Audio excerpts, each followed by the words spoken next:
Tower of silence एक ऐसी जगह है जहां पारसी लोग अपने प्रियजनों के मरने के बाद उनके शवों को प्रकृति की गोद में छोड़ देते हैं। ये प्रथा प्राचीन समय से पारसी समुदाय में चली आ रही है।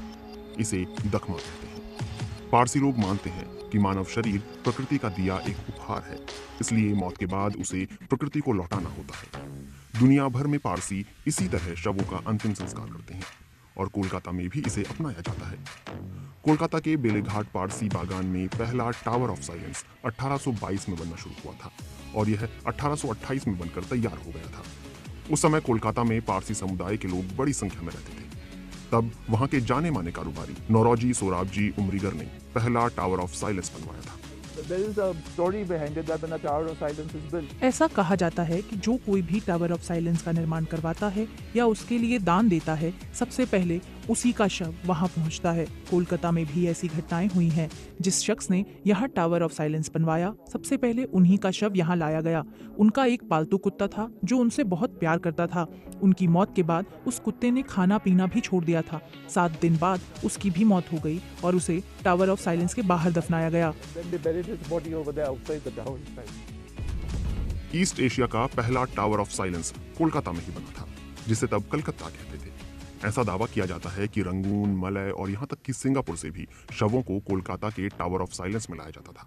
वहां रखे शवों को कुछ समय बाद गिद्ध खाने लगते थे और धीरे धीरे गर्मी बारिश के बीच वो शव पूरी तरह मिट जाते थे। Tower of silence is not only dependent on vultures, it is tower of silence सिर्फ गिद्ध जैसे पंछियों पर ही निर्भर नहीं रहता। इस तरह के अंतिम संस्कार का प्रमुख उद्देश्य ये होता है कि आप अपने जीवन का आखिरी परोपकारी काम कर सको। सिर्फ गिद्ध और अन्य पंछी ही नहीं, बल्कि सूरज की गर्मी भी इसमें काम आती है।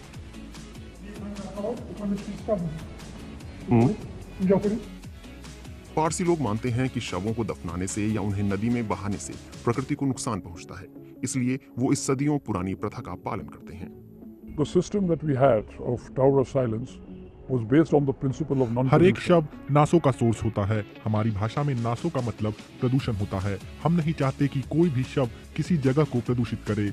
शव को नदी में फेंकने से वो पानी को प्रदूषित करता है, उसे जलाने से वो हवा को प्रदूषित करता है, इसलिए हम शव को प्रकृति के हवाले कर देते हैं। टावर ऑफ साइलेंस को इस तरह से बनाया जाता है कि हम भारी शवों को सबसे ऊपर, महिलाओं या कम वजन वाले शवों को बीच में और बच्चों के शवों को सबसे नीचे रखते हैं। शवों को गिद्ध वगैरह खा लेते हैं, जबकि बची हुई हड्डियां कुएं में गिर जाती हैं। हर साल 2 साल में उन्हें इकट्ठा करके उनका निपटान किया जाता है। And then once in a year or 2 years, all the bones etc. will be collected and disposed of. एक समय था जब कोलकाता में कई पारसी रहते थे, लेकिन अब यहाँ सिर्फ 370 पारसी ही रह गए हैं, जिसमें से 220 लोग 60 साल से ज्यादा उम्र के हैं और 31 लोग 20 साल से कम उम्र के। इस वजह से यहाँ के टावर ऑफ साइलेंस में बहुत ही कम शव पहुँचते हैं। मैंने इस प्रक्रिया को 3 बार देखा है। मैंने देखा कि सभी ने सफेद कपड़े पहने थे और वहाँ खड़े थे। हम उस तरफ कभी नहीं गए क्योंकि वहाँ जंगल है। जब वो इधर आए तब हमने उन्हें देखा। वो शव को लाते समय मंत्र का उच्चारण करते हैं, फिर टावर में चले जाते हैं। प्रक्रिया के दौरान सभी लोग एक साथ चिल्लाते हैं। लेकिन अब वक्त बदल रहा है। गिद्ध भी लगभग विलुप्त होने की कगार पर हैं। इसके साथ ही टावर ऑफ साइलेंस के आसपास लोगों की आबादी बढ़ रही है। लोगों की सोच में भी बदलाव आ रहा है। इस वजह से आज के समय में पारसी लोग शवों को जलाने या दफनाने लगे हैं। जब मेरे पिता का निधन हुआ तो हम उनके शव को टावर ऑफ साइलेंस नहीं ले जा सके, क्योंकि आज के समय में ऐसा करना प्रैक्टिकल नहीं लगता। वहाँ बमुश्किल कोई गिद्ध है और ऐसे में शव प्राकृतिक रूप से डिकम्पोज नहीं हो पाते। इसलिए हमने पिता के शव को जलाने का फैसला किया। हमने उनकी राख को टावर ऑफ साइलेंस में दफन कर दिया और वहाँ पेड़ उगा दिया। मैं साल में एक बार वहाँ जाती हूँ।